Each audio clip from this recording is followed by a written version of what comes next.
8장 8편 1절을 보니까 여호와 우리 주여 주의 이름이 온 땅에 어찌 그리 아름다운지요 얘기하면서 아주 굉장히 행복한 어떤 사람의 고백 같게 느껴져요. 참 기분이 좋은가 보다.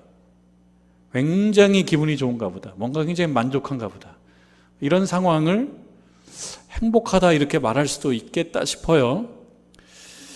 여러분, 행복이 무엇이냐 이렇게 한번 질문한다면 이렇게 새로운 질문은 아니지만 다시 한번 생각해 본다면 어떨까 싶어요. 행복은 즐거움이다.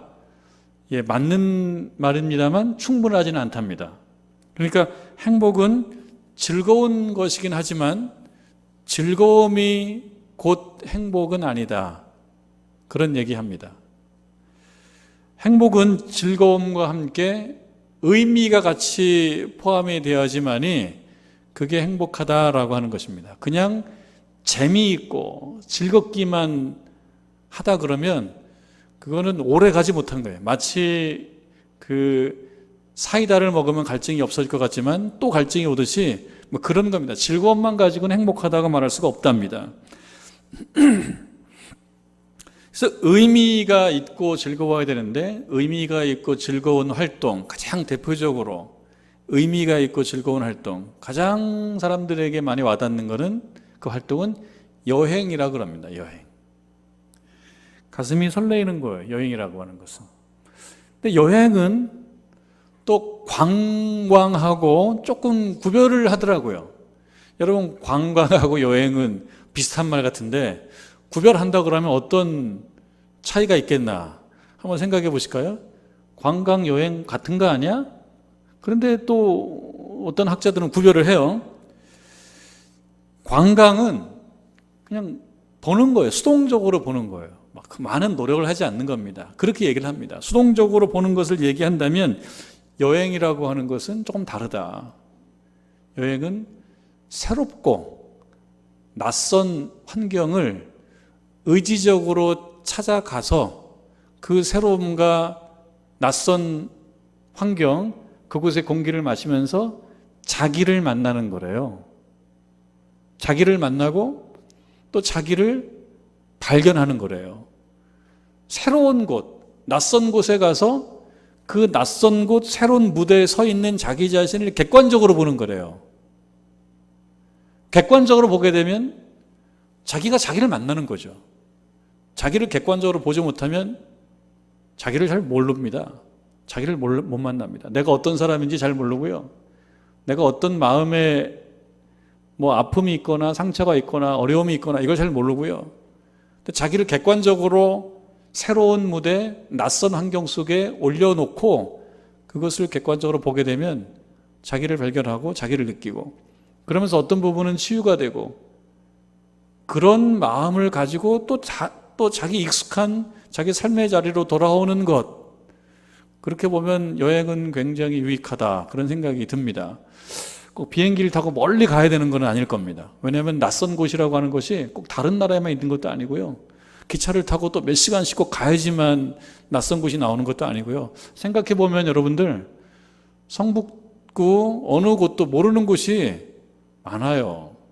좀 이렇게 이렇게 자동차로는 왔다 갔다 하지만요, 실제로 걸어서 그 골목을 잘 모를 겁니다. 저도 몇 주 전에 요 뒷산을 한번 돌고 걸어 내려오다가요, 이 휴대폰 네이버 지도로 이렇게 검색해서 어떻게 안내하나 보고 그 지도로 걷는 도보로 이렇게 따라가 봤더니만 전혀 모르는 길로 안내를 해요. 골목골목으로 안내해더라. 최단거리로 설정하고 가봤더니만요, 골목골목으로 왔는데 한 번도 안 가본 길이에요. 물론 뭐 제가 뭐 모르는 것도 많지만 아주 새롭더라고요. 어렵기도 하고. 그래서 여러분들 여행을 반드시 멀리만 갈 것도 아니고 가까운 곳에도 전혀 알지 못했던 낯선 곳들이 있다. 그럼 그곳을 걸어가면서 자기 자신을 객관화시켜 볼 수도 있다. 그런 의미에서 여행은 매우 유익하다.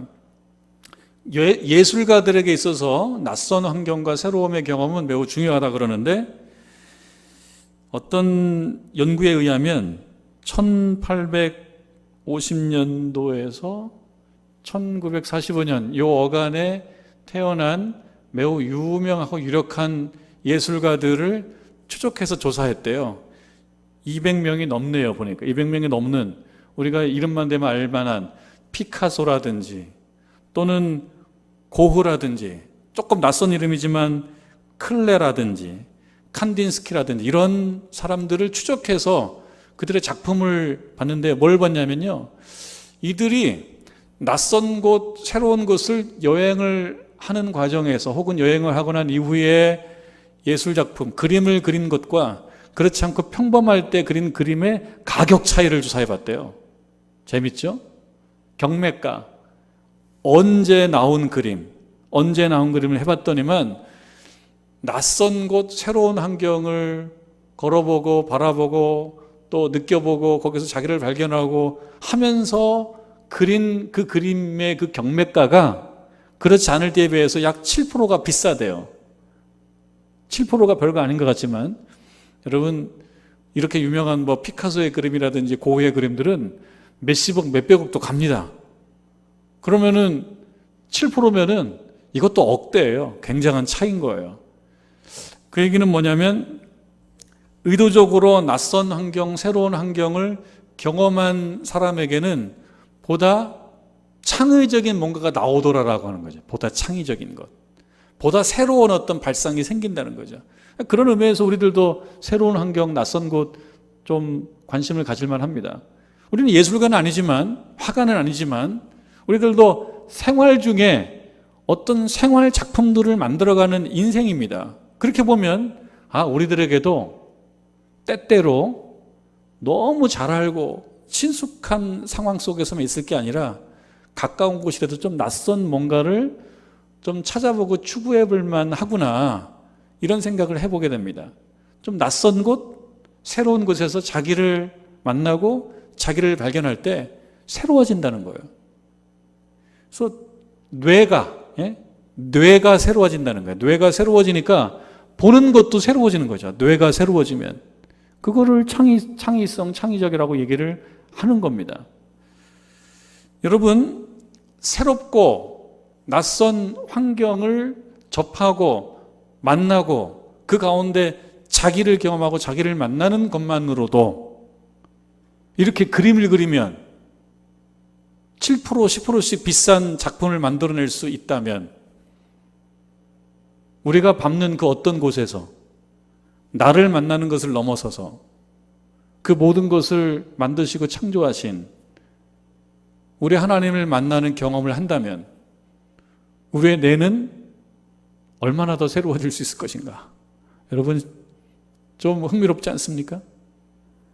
우리들의 뇌가 새로워지면, 또 우리들의 정신이 새로워지면, 우리들의 영혼이 새로워지면 어떤 일이 생길까요? 무의미하고 또 그리 새로울 것 없는 우리가 딛는 이 땅과 이 세상이 아름답게 보이지 않겠습니까? 아름답게 보이면 살만하지 않겠습니까? 살만하고 아름답게 보인다라고 한다면 그것을 바로 행복이라고 말할 수 있을 텐데요. 오늘 시편 8편의 시인이 바로 그런 사람입니다. 그도 어디를 갔어요. 그도 어디를 밟았어요. 그도 어디를 경험했어요. 시편 8편 1절에 보면 온 땅이라고 표현하는 그 어떤 곳, 저는 이 표현에 좀 과장이 있다고 생각해요. 온 땅을 가볼 리가 없죠. 그때 비행기도 있었지 않고 이게 다윗의 시인데요. 다윗의 이 원어로는 밑쯤으로 르 다빗이라고 표현하는데 이 말은 다윗의 시라고도 번역되고 다윗에게 헌정된 시라고도 번역되고 다윗의 이름으로 묶여진 시라고도 번역되고 좀 번역을 좀 다양하게 할 수 있습니다. 그렇게 보면 다윗의 시기도 하고 어떤 신자의 시기도 한 거예요. 근데 그 다윗, 그 어떤 신자가 어디를 갔어요. 이 사람도 어디를 밟았어요. 어디를 경험했어요. 그게 온 땅입니다. 온 땅. 그럼 여러분들, 팔레스틴 땅에서 온 땅, 팔레스틴, 지금 이스라엘 땅에서 온 땅이면 얼마나 크겠습니까? 그가 뭐 얼마나 다녔겠습니까? 제가 생각해 볼 때 뭐 예루살렘 중심이겠죠.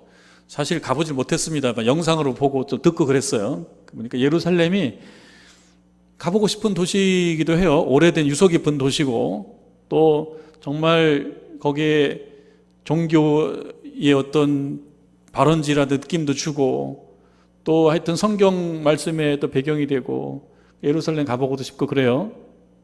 또 팔레스틴 땅에 또 유명한 도시, 요즘에 현대 유명한 도시는 텔아비브라고 그래요. 텔아비브 공항도 그 근처에 있어요. 벤구리온 공항도 그 근처에 있는데, 지중해 연안에 있는 항구 도시인데 매우 현대적인 도시라 그래요. 그래서 이스라엘을 여행했을 때 예루살렘 물론 가지만 조금 새로운 현대 이스라엘을 보려고 그러면 텔아비브를 갑니다.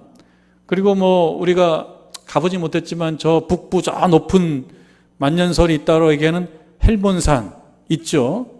그 다음에 뭐 갈릴리 사해가 있고 뭐 요단강이 있고, 그리고요 광야. 사진 보고 영상 보면 광야. 척박해요. 그 가운데 뭐 오아시스 좀 있겠죠. 오아시스 도시들이 좀 있겠죠. 여러분 파리만 하겠습니까? 파리? 여러분 파리를 가시겠어요? 예루살렘을 가시겠어요? 그러면 어디를 가실까요? 예? 믿음으로 봐서는 예루살렘 간다고 얘기하겠는데, 근데 기회가 한 번밖에 안 주어진다 그러면 좀 멀리 관광객들이 가장 많이 몰린다고 하는 파리를 가야지, 이렇게 생각할 수도 있어요. 여러분, 이 시인이 걸었던 온 땅은 파리도 아니고 뉴욕도 아니에요. 저기 뭐 캐나다의 무슨 로키도 아니고, 저 호주에 있는 블루 마운틴도 아니고, 그거 아니에요. 척박한 땅, 그 팔레스틴의 그 어느 지점들일 거예요. 그런데 그걸 온 땅으로 표현해요. 과장이죠, 과장. 다 다녀본 것처럼 조금 다녀보고 다 다녀본 것처럼 얘기하는 것도 그 자신에게는 정신적으로 굉장히 풍요로운 거 아닌가, 그런 생각이 듭니다. 그 온 땅을 다니면서 본인이 느낀 느낌이 있어요. 아름다움. 그래서 언뜻 보면요, 이 시편 8편은 대자연의 아름다움, 하늘의 아름다움, 바다의 아름다움, 땅의 아름다움, 그래서 어떤 지형지물의 아름다움을 얘기하는 것 같은데, 말씀을 좀 읽어보면 그게 아니에요. 여러분 1절을 한번 보세요. 여호와 우리 주여 이렇게 부릅니다. 우리식으로 얘기하면 하나님 이렇게 부르는 거예요. 이 경험은 필요합니다.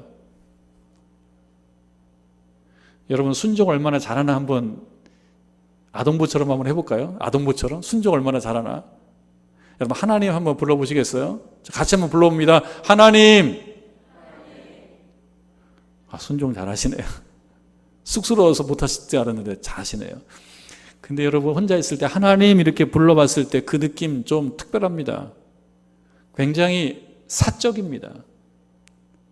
공적 차원에서 하나님 부르는 것도 의미가 있지만, 여러분 혼자 있다고 느껴지는 그 어떤 곳에서 하나님 이렇게 부르는 것은 매우 의미심장합니다. 굉장한 체험을 줍니다. 개별적 체험을 줍니다. 오늘 말씀 처음에 여호와 우리 주여 이렇게 부릅니다. 주여 이렇게 부릅니다. 아무 때나 이렇게 나오겠습니까? 인격적 상황이 설정되거나 형성되지 않으면 이렇게 부를 수가 없어요. 그러니까 이 말만 봐도 벌써 굉장히 신앙적인 거예요. 주여 이렇게 부르는 것만 해도. 대상이 있다라고 하는 인격적 상황, 관계적 상황이 설정되지 않으면 하나님 이렇게 잘 못 부릅니다. 그러니까 기도도 잘하려고 하는 것은요, 하나님과 나와 관계적 상황이 설정이 돼야지만이 하나님 주여 이렇게 부를 수도 있어요. 여러분 스스로 한번 테스트 해보세요. 내가 하나님 이렇게 불어보는가? 길거리에 가다가, 교회에서 기도하다가, 집에서 하나님 이렇게 부르나 한번 스스로 한번 테스트 해보세요. 아이구머니나의 대용으로 하나님 아이고 주여 이건 아니에요. 여러분 가끔 아이구머니나 하는 거를 가지고 아이고 주여 이렇게 하면서 감탄사로 하는 거를 조금 넘어서서 하나님 이렇게 불러보는 거, 굉장히 특별한 경험이 될 거라고 생각합니다. 자, 그렇게 부릅니다. 여호와 우리 주여 이렇게 부릅니다. 주여, 어떤 관계가 설정되어 있는 거죠. 그러면서 얘기합니다. 주의 이름이 온 땅에 어찌 그리 아름다운지요. 그렇게 얘기합니다. 뭐가 아름다운 거예요? 온 땅이 아름다운 거예요? 온 땅을 다녔죠. 온 땅도 아니에요. 그가 밟았던 얼마간의 땅이겠죠. 그 얼마간의 땅을 밟으면서 그가 온 땅이라고 느끼게 된 것은 아마 이 모든 우주를 우리 하나님께서 만드셨다라고 하는 믿음에 기초하기 때문에 이런 고백을 할 수 있을 거라고 생각해요. 그러면서 고백합니다. 온 땅에 어찌 그리 아름다운지요. 무엇이 아름답다는 거예요? 주의 이름이 아름답다는 겁니다. 그리고 주의 영광이 하늘을 덮었다. 하늘을 볼 때 뭘 봅니까? 구름을 보죠. 먹구름이 많으면 비가 또 한참 더 오겠네.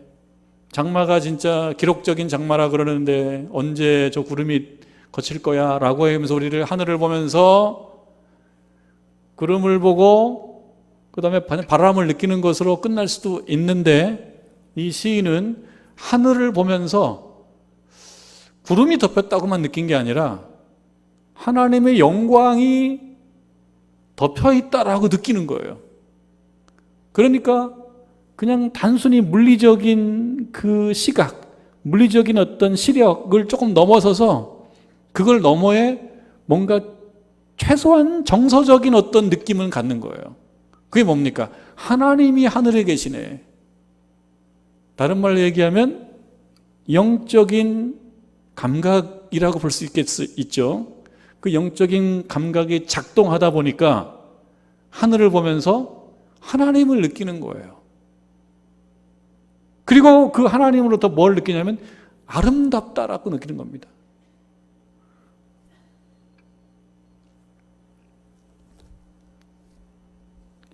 실제로 아름다운 곳 많이 있습니다.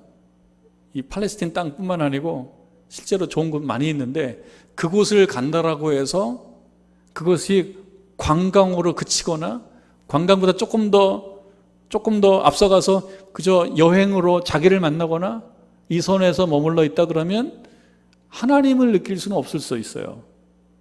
그것에서 하나님을 만난다 그러면 하나님을 만나면 나를 만나는 걸 넘어서서 세상이 아름답게 느껴질 수가 있고 세상이 아름답게 느껴진다고 하는 것은 내가 살아가는 삶에 대한 감사함이 생긴다라고 하는 것입니다. 이 시인의 찬양은 그가 가본 그 관광지에 대한 찬양이 아닙니다. 예루살렘 지형지물에 대한 찬양도 아니고 어떤 산에 대한 찬양도 아닙니다. 우리 하나님에 대한 찬양이에요. 그 하나님이 자기 삶 속에 같이 하신다라고 하는 어떤 평안함, 그 평안함에서부터 오는 행복한 느낌이에요. 행복에 대한 정의를 처음에 좀 생각해 봤습니다. 행복은 단순한 즐거움이 아니다. 거기에 의미가 함께 가야 된다. 그게 행복이로구나. 하나 배웠습니다. 근데 제가 사전을 찾아보니까 행복이 뭐라고 나오냐면 이렇게 나와요. 재미있고, 잠깐요. 행복이 생활에서 충분한 만족과 기쁨을 느끼어 흐뭇함. 생활 속에서 충분한 만족과 기쁨. 배가 고픈 사람에게 있어서는 라면 한 그릇도 행복합니다. 라면에다가 집에 있는 몇 가지 해물을 넣어요. 보니까 냉장고에 그러니까 전복도 있어. 전복도 넣고 새우도 넣고 또 쭈꾸미도 넣고 그래서 해물 라면을 다 하나를 맛있게 끓였어. 배가 고파요. 그걸 보면서 어떤 생각이 들어요? 아름답다. 동의 못할 수도 있지만 배가 고픈 사람에게는 그 라면 한 그릇이 아름다운 거예요. 혹은 쌀밥과 김치 한 접시. 그것도 참 행복한 겁니다. 행복은 그런 것입니다. 뭡니까? 행복은 내가 지금 필요한 것이 채워지는 그러한 평안함이에요. 생활에서 충분한 만족과 기쁨을 느끼는 것입니다. 근데 오늘 시편 8편에서 과연 행복이란 무엇인가라고 하는 것을 질문한다면 아마도 1절 그리고 9절에서 얘기하는 것처럼 이런 것일 겁니다.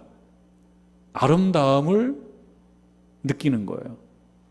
자기 마음에 평안이 없고 자기 마음에 여유가 없고 자기 마음에 자유함이 없으면 아름다움을 느껴낼 수가 없어요. 그러니까 아름다움을 느낀다는 것 자체가 벌써 행복한 겁니다. 근데 무엇에 대한 아름다움이냐에 따라서 그 행복의 질과 수준이 달라질 수도 있을 것입니다. 근데 이 시인은 뭘 통해서? 내 주변에 하나님이 계신다. 아, 하나님이 계시네. 그걸 느끼면서 행복한 거예요. 3절에 보니까 주의 손가락으로 만드신 주의 하늘을 보면서 아, 하나님이 만드셨네. 그래서 굉장히 순수한 거죠. 굉장히 순수한 믿음인 거예요. 우리가 하늘을 보면서 아, 하나님이 하늘을 만들었다. 이거 쉽게 생각할 수가 없어요. 나무를 보면서 하나님이 만드셨다, 저 나무. 이렇게 쉽게 생각할 수가 없어요. 굉장히 순수한 거예요. 천진난만한 거예요. 어린애와 같은 거예요. 주의 손가락으로 만드신 주의 하늘, 문학적인 표현이네요. 주의 손가락으로 만드신 주의 하늘, 그리고 주께서 베풀어 주신 달과 별들을 내가 봅니다. 그리고 그것을 보면서 거기서 뭘 느끼냐? 우리 하나님의 존재를 느낍니다. 그러면서 내 마음은 평안해지고 내 마음에 여유가 있고 자유함이 있다 보니까 모든 것이 아름답게 느껴집니다. 라고 고백합니다. 그러면서 4절로 오면은 좀 특별한 내용이 나와요. 중요한 부분입니다. 4절 말씀. 사람이 무엇이기에? 생각이 이렇게 확장이 되는 거예요. 사람이 무엇이기에? 여기서 사람이라고 하는 것은 자기 자신이 사람 아닙니까? 그러니까 쉽게 얘기하면은 자기예요. 내가 누구이기에? 나 정도가 무엇이기에? 나까지 것이 무엇이기에? 이렇게 연결되는 겁니다. 이걸 딱 보니까 하늘을 보고 달과 별들을 보고 그가 밟았던 온 땅이라고 얘기했던 그 어떤 곳을 가보고 그러면서 하나님을 느끼고 그러면서 드는 생각이 뭐냐면 나는 도대체 누구이기에? 아무것도 아닌 존재인데 자기가 아무것도 아닌 존재라는 걸 느껴요. 사람이 무엇이기에 주께서 그를 생각하시며, 그러니까 무엇입니까? 내가 참 도대체 누구이길래, 내가 무엇이길래 하나님이 나를 이렇게 생각하실까? 이 믿음이죠. 믿음이에요. 믿음이 무엇이냐? 믿음은 신뢰라고 얘기합니다. 신뢰. 누구를 향한? 하나님을 향한 신뢰예요. 믿음이 깊어질 때 이런 생각이 듭니다. 하늘을 보면서 달과 해를 보면서 믿음이 깊어질 때 어떤 생각이 들어요? 내가 도대체 무엇이기에, 내가 누구이기에 하나님이 나를 이렇게 생각하실까? 여기까지 생각에 미친다라고 하는 것은 깊어진 거죠. 하나님이 나를 생각한다는 것을 느낄 정도라면 굉장히 깊은 거예요. 하나님이 나를 생각한다는 것을 느끼는 것이 뭐예요? 평안이에요. 하나님이 나를 지켜봐 주시고 나를 소외시키지 않고 나를 절로 떨궈내지 않고 나를 어디 내보내지 않고 하나님이 나를 생각하신다? 내가 하나님의 생각 속에 있다? 거기서 느껴지는 감정? 평안이에요. 평안. 또 사람이 무엇이기에 주께서 그를 생각하시며 인자가 무엇이기에 주께서 그를 돌보시나이까? 내가 지금 이렇게 살아가는 것은 누가 나를 돌보기 때문에 내 실력으로는 안 돼요. 그걸 느끼는 거예요. 내 실력으로는 안 돼. 누가 나를 돌보는 거예요. 여러분 그렇게 생각하십니까? 여러분 실력으로 여기까지 나는 내 실력으로 여기까지 살아남았어. 여기까지 살아남은 건 내 실력이야. 이렇게 생각하십니까? 아니면 누군가 나를 돌보셨으니까 살아남았지라고 생각하십니까? 근데 이 시인은, 이 다윗은 뭐라고 생각해요? 나를 돌봤다고 생각해요. 누가? 하나님께서. 내가 밟은 땅을 보면서, 하늘을 보면서, 달과 별을 보면서 누구를 생각하냐? 하나님을 생각하게 되고, 그 하나님을 생각하니 나의 한없이 부족한 모습이 생각나는 거예요. 아, 내가 도대체 뭔데 하나님은 나를 이렇게 여기까지 살게 하셨을까? 이 자리까지 오게 만들어 주셨을까? 나를 돌봐 주셨을까? 이렇게 생각을 합니다. 하나님은 위대하시고 나는 보잘것없어요. 여러분 4절에 사람이 무엇이간데라고 그 사람을 오늘은 에노시라는 말을 쓰는데요, 별 볼 일 없는 사람이라는 뜻입니다. 능력 있는 존재라는 뜻이 아닙니다. 여기서 말하는 사람은. 또 뒤에 인자가 나와요. 인자. 벤 아담이에요. 벤 아담. 사람의 아들 인자인데요, 여기서 말하는 벤 아담도요 그렇게 자기 운명을 개척하고 만들고 이런 존재가 아니에요.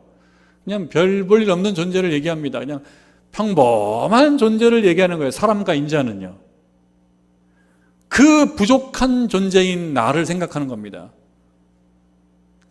여기서 말하는 시편 8편의 인간학이 나오는 거죠. 시편 8편의 인간학은 뭐냐? 첫 번째는 별 볼 일 없다, 보잘것없다, 나 정도 내가 무엇이간데 별것도 아닌데 라고 느끼는 그것이 시편 8편 인간학의 첫 번째예요.